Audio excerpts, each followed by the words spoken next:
Good afternoon. Thanks for coming. Wanted to walk you through our Proposition Pride PowerPoint. And essentially what this is the information about Proposition Pride that's on the April ballot. What is it? Proposition Pride is a ballot initiative asking for voters to approve an 85-cent tax increase for the operations of the district. Of that 85 cents, 20 cents of it is dedicated to technology. If successful, it'll generate about $4.6 million. That number is important, as we'll come back to kind of where that number derives from later. Why do we need it? The biggest reason why we need it is to offset decreases in state revenue. Since 09-10, the district has received about $8.3 million less from state than we were supposed to. So essentially that equates to a large hole in our budget. But it's not just the formula money that we haven't received, it's also the reductions in transportation. When you look back to the 9-10 school year, we received about 45% of our transportation dollars back from the state. Again, we're required to transport students throughout the district anywhere inside of that aren't at least 3 miles or closer to a building. For us, that's significant because we're a large school district. That reduction in funding has amounted to about $1 million over the last since 9-10, over the last 5 years. So we essentially went from receiving 45% of our funding back from the state to 23%. And that's, again, a significant reduction. Another reason is our local revenue has been flat. During 05, 06, 07, as the economy was booming, we were seeing some nice increases in our local assessed value over those years. Since that time, since about that 08 school year, we've remained flat or even reduced in some years. So again, that hasn't helped to fill that hole left by the state. Why do we need it? Really, when you look back, and we've talked about 9-10 a couple different times, 2009, 2010 was our high water mark as far as revenues, That year we received about $69.8 million in revenue. This year, it's anticipated we'll receive about $65 million. So essentially, there's about a $4.8 million difference in revenue from 9-10 to the 14-15 school years. Again, that $4.6 million we generate with 85 cents just doesn't even quite fill the hole that's been left by the reduction in revenues since 9-10. Also, during that same time, we've spent down our balances to try and balance a budget or continue to operate the school. In 9-10, we had 23% balances, as opposed to now in 14-15, we operate with about 16% balances. Why else do we need it? When you look at the survey that we put out in October, we had about 960 people in the community take that survey. And that survey told us a lot about what our community expected about our school district. Things like 96% want us to be the best school district in Jefferson County. That wouldn't be surprising. 89% of them want us to be comparable to St. Louis County districts. 82% feel that we've made enough cuts to try and balance the budget. 90%, and this should make employees feel good, want our staff to be paid comparable to St. Louis and Jefferson County. And even 79% of those folks said we'd even do that if it meant supporting a tax increase. And lastly, they said they want technology for our kids so that they can be competitive. And again, people supported the idea even if that was a tax increase. So what will we do with the revenue if we were successful with Proposition Pride? Again, that would generate about $4.6 million. Right off the top, we know that we operate right now this year with about $1 million deficit. That'll fluctuate. We've had a pretty good year. Obviously, we've all enjoyed lower gas prices at the pump. When you burn almost 250,000 gallons of fuel, that's significant to us when diesel's down. We didn't have as bad of a snow this year as much snow as we did last year. Obviously, that meant we didn't have to plow the parking lots as much, throw as much salt. So again, we had some savings there. We also cut out about $500,000 in capital projects this year. That $500,000 was money that we put into the operating budget out of the capital projects budget to help us run. We said 20 cents of that 85 cents will be dedicated to technology. That equates to about $1.1 million.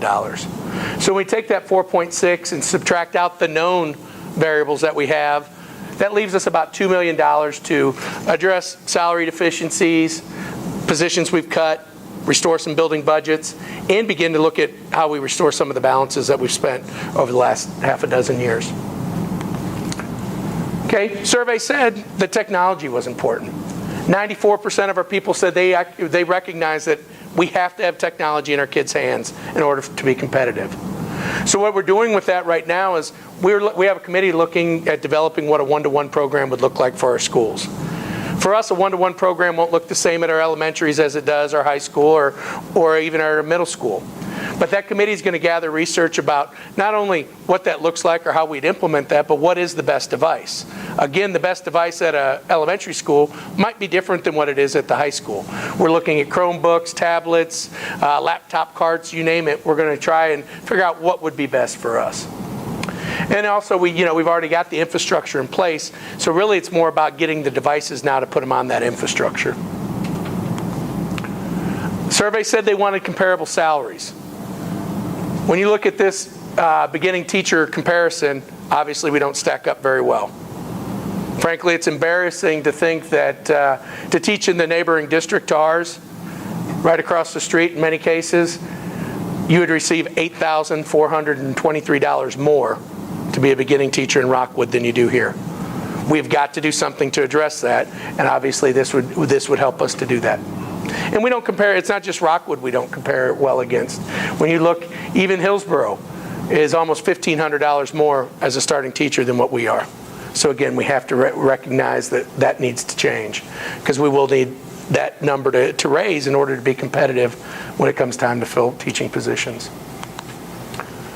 They said they want to be number one in Jefferson County. What does that look like? Well, we think we've done some things that kind of put us in the position to be able to do that. When you look at Jefferson County, we're the only school district that offers Project Lead the Way inside of our high school in both biomed and engineering. It's a great program to give some of our kids access where they wouldn't understand what career paths are available in either of those.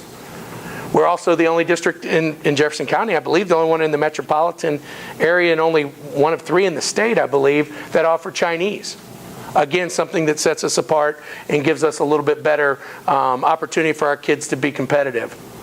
We have K-12 gifted programs. Many people have done away with gifted programs as it's not a requirement by the state, or they certainly don't necessarily offer them in high school. We have offered it from K-12, again, setting us apart.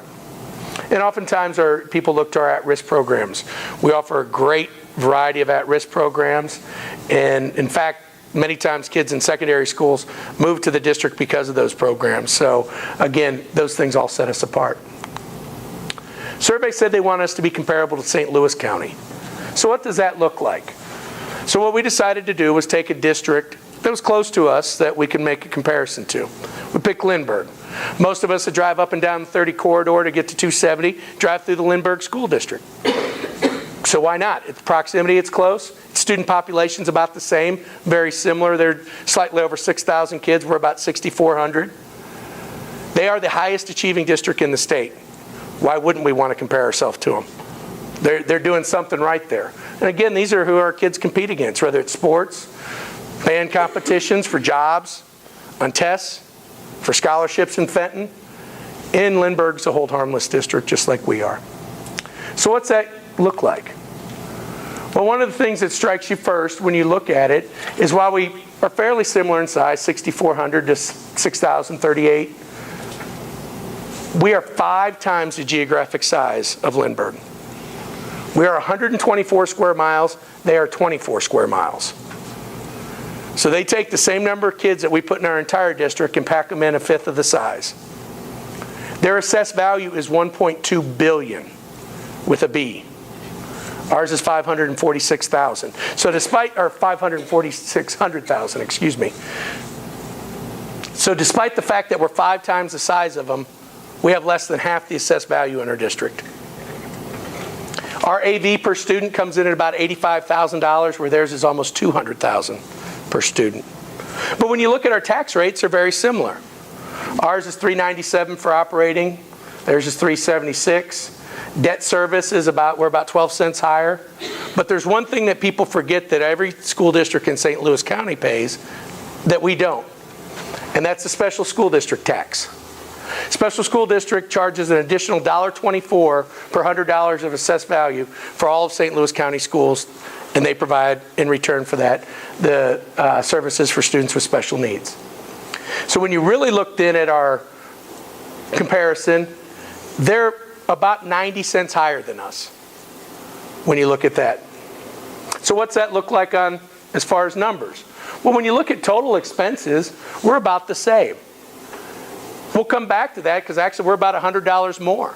So you say, how could that be? How could their rate be about the same, but they have so much more assessed value? How can that be that we're both about the same in expenditures? Well, there's a couple things that happen. First thing is, think about our transportation costs. Remember, we're 5 times the size of Lindbergh? Well, we spend $464 for every student we have to transport.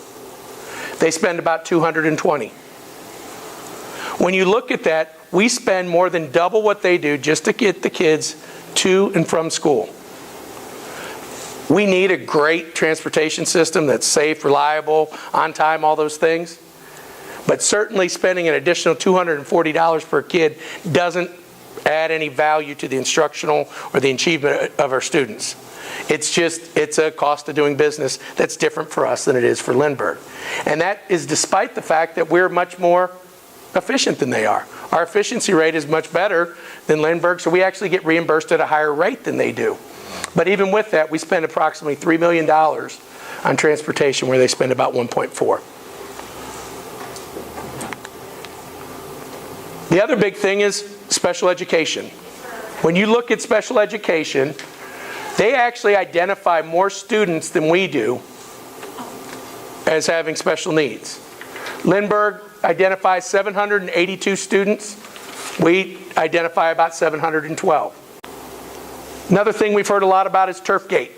Oh God, we have turf, oh my God, can't believe we have turf, how can we be broke? We have turf. So one of the things we thought we'd do is try to put some of those questions out there and answer them.